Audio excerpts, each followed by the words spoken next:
मुझे मालूम तो था कि आर्या लिखता है और मैंने उसको कई बार सुना भी था, लेकिन जब ये किताब के बारे में चर्चा हुआ तो यही उसने मुझसे डिस्कस किया था कि कुछ इस तरह की चीज़ लिख रहा है। और the opening of this book, उसका जो पहला चैप्टर था उसको उसने पढ़ के तो नहीं सुनाया था, लेकिन मुझे उसने सुनाया था। We were travelling somewhere and रास्ते में उसने मुझे ये बताया, तो मुझे उसका आइडिया बहुत अच्छा लगा। लेकिन जब ये टाइटल उसने फाइनल किया तो मुझे घबराहट हुई। उसके दो कारण हैं। एक तो हम कितने भी आज कहें कि हम आज इस ज़माने के साथ हम चल रहे हैं, लेकिन ये टाइटल मुझे अपने आप में थोड़ा सा लग रहा था कि ये बोलेंगे कैसे लोग।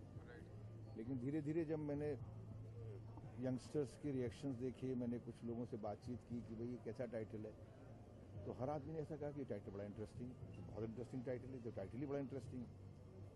फिर जब मैंने पढ़ना शुरू किया तो मुझे 5 चैप्टर तक मैं बड़ा कंफ्यूज था। बाद में रियलाइज हुआ मुझे मैं क्यों कंफ्यूज था, क्योंकि शायद वो किताब की तरह से मैं किताब नहीं पढ़ रहा था, बल्कि आर्या का बाप जो है वो अपना उस किताब को पढ़ने की कोशिश कर रहा था और उसमें वो ढूंढ रहा था कि कहीं ये आर्या ने कहीं अपनी कोई इंसिडेंट लिखा है। या शुक्र है कि मुझे 5 चैप्टर तक पढ़ने तक ये एहसास हो गया कि ये मुझे इसमें कहीं आर्या नज़र नहीं आ रहा, यानी आर्या का जो अपना किरदार है, जिस आर्या को बाप जानता है, वो नहीं है। तब मैंने इसको 2 दिन के लिए इस किताब को बंद कर दिया, जो इसने मुझे पढ़ने के लिए। मैंने किताब को बंद कर दिया और उसके बाद मैंने पढ़ना शुरू किया, और बिल्कुल एक न्यूट्रल होकर पढ़ना शुरू किया, एक कहानी की तरह से पढ़ना शुरू किया। एंड यकीनी तौर पे कह सकता हूँ कि जिस तरह से बचपन से हम पढ़ते आए हैं, कहानियाँ पढ़ते आए हैं, और एक कहानियों के साथ में आप एक मंत्रमुग्ध से हो जाते हैं, जिसको आज कहा जाता है एडिक्ट हो जाते हैं, कि आप छोड़ना नहीं चाहते। कुछ ऐसा ही मेरे साथ में हुआ।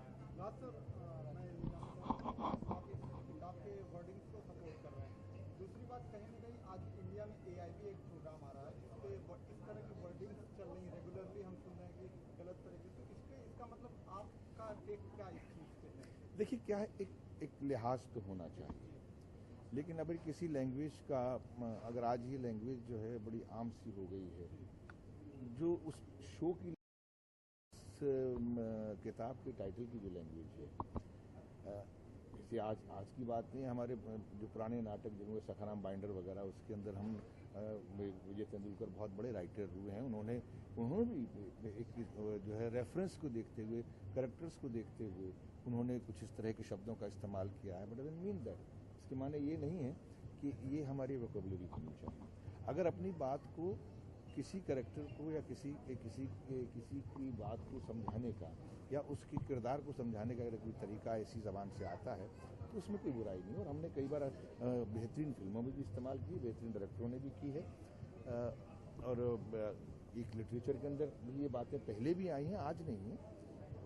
आज भी अगर ये आर्या ने किया है, तो मैं आपसे कहा ना कि मैं टाइटल की वजह से शाई था, लेकिन इसको पढ़ने के बाद मैं बिल्कुल शाई नहीं हूँ। इसलिए नहीं कि मुझे लगता है कि जो उसने कहानी लिखी है, जो फिक्शन, जो उसने इमोशंस जिनकी बात की है, शायद उन बच्चों में जिन किरदारों को लेके वो चला है, वो किरदार जो है इससे ज़्यादा उनकी वोकैबुलरी नहीं है अपनी बात को समझाने की, और उन्होंने बड़े डिसेंट तरीके से उसने उन शब्दों का इस्तेमाल किया है, और कहानी के अंदर जो है वो नजर आता है। AIB को लेकर आपने AIB प्रोग्राम देखा और आप फर्स्ट रिएक्शन देखिए, बॉलीवुड इंडस्ट्री के मैं उस बात पे, आपकी बात सही कह रहे हैं, मैं उस पर इसलिए कमेंट नहीं करना चाह रहा क्योंकि उस पर ऑलरेडी बहुत ज़्यादा कमेंट हो चुका है, और AIB को मर्यादाओं में रहना चाहिए। जो भी हमारे लोग भी हैं, हमें एक मर्यादा ज़रूर तय करनी चाहिए।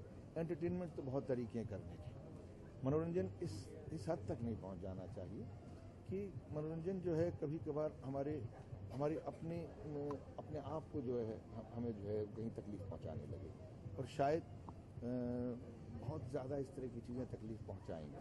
सर, शेक्सपियर ने कहा है कि नाम में क्या रखा है। जैसे कभी कुमार का दौर चला बॉलीवुड में, अब रिनेसांस का दौर चल रहा है, तो आपको लगता है कहीं कहीं नाम चेंज करने से कुछ इफेक्ट पड़ता है किसी सेलिब्रिटी के ऊपर? ना, मुझे नहीं लगता नाम बदलने से कोई फर्क पड़ता है। हाँ, काम बेहतर करने से ज़रूर फर्क पड़ता है, और शायद जब वो नाम बदलने की जब वो सोच रहे होंगे या सोचा होगा या नाम बदला होगा, तब तक उनके अंदर इतनी मेच्योरिटी आ गई होगी कि काम अच्छा करने लगे होंगे, तो क्रेडिट उन्होंने नाम को दे दिया। सर, आप बेस्ट ऑफ लक बोल रहे हैं आर्या को हमारी तरफ। जी, मैं यही कहूँगा कि Arya, thank you made us feel proud, एक परिवार की तरह से, एक फिल्म इंडस्ट्री के एक नुमाइंदे की तरह से, कि एक फिल्म इंडस्ट्री का एक एक्टर जो है अपनी फैटर्निटी की तरफ से कि एक एक्टर जो इतनी बेहतरीन कहानी लिख सकता है, तो मैं दुआ करता हूँ और माय बेस्ट विशेस।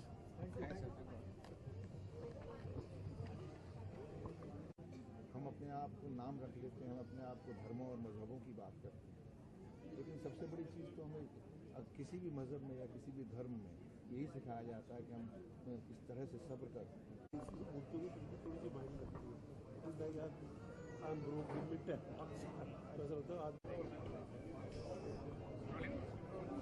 आपने फिल्मों में अभिनय किया है, निर्देशन किया है, लेखन का शौक है आपको, किताब पढ़ने का शौक है, लेखन का शौक है आपको? जी बिल्कुल, ऑफ कोर्स किताब पढ़ने का मतलब किताब पढ़ने की वजह से तो बने हैं, डेफिनेटली, है ना। किस तरह की किताब पढ़ना? भाई हमने अपने कोई ऐसा बहुत, चाहे वो ऑटोबायोग्राफीज हो या बायोग्राफीज हो या फिक्शन हो, प्लेज सबसे ज़्यादा पढ़े हैं असल में, वो चाहे अमेरिकन प्ले हो, यूरोपियन प्लेज हो, वेस्टर्न ड्रामा, संस्कृत ड्रामा, मतलब उन किताबों की एक्चुअली पढ़ाई ज़्यादा रही है, और उससे कनेक्टेड जो हमारे एक्टिंग या डायरेक्शन से कनेक्टेड बुक्स हैं, चाहे वो बायोग्राफीज हैं, वो पढ़ी हुई हैं।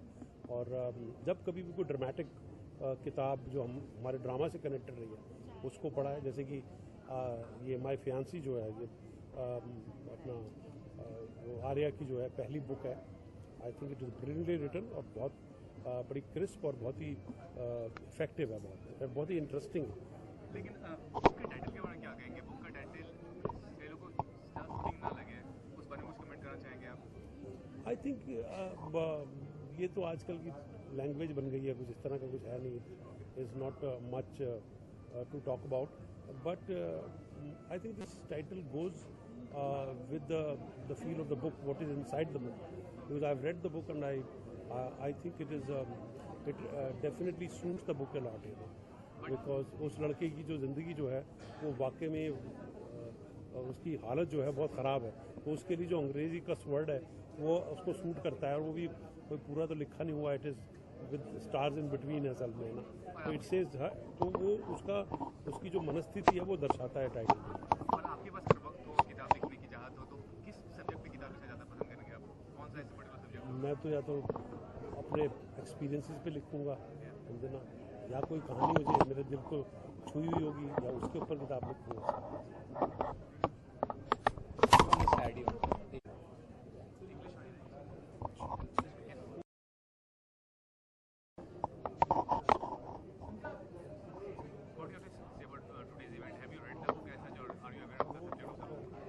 I was aware that Arya Babbar is writing a book. In fact, Arya's lineage is very illustrious. He comes from a family that has got Noor Zahir Babbar and Nadira Zahir Babbarji, both of whom are very eminent writers and playwrights and actors. And it was quite natural that Arya took up what they were so good at and so what they excelled at.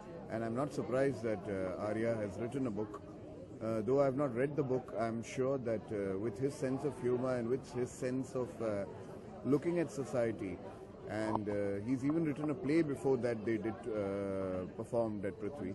So I'm sure that this book would make very interesting reading and very pithy reading, and I'm looking forward to reading the book. You are associated with a creative medium as such. You know, you are an actor. So acting medium is more challenging or writing scripts or dialogues. Supposedly an actor is writing his dialogues himself and script writing is himself. So what is more challenging for him as? See, as an actor, it becomes a little easier for someone to write because he has been dealing with the spoken word and the written word for so many years. Whether it's on television or in theatre or in films. So the spoken word has, meant a lot for an actor. So I'm sure that these are sort of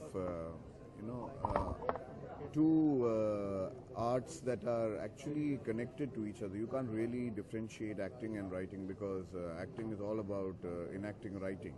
So since they are so conjoined, writing comes naturally to an actor.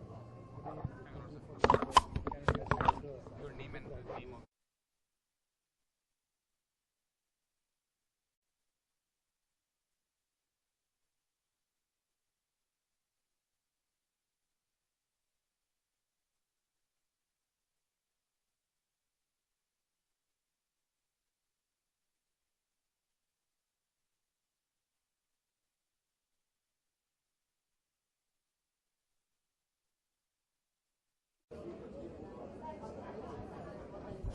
Soon low Paras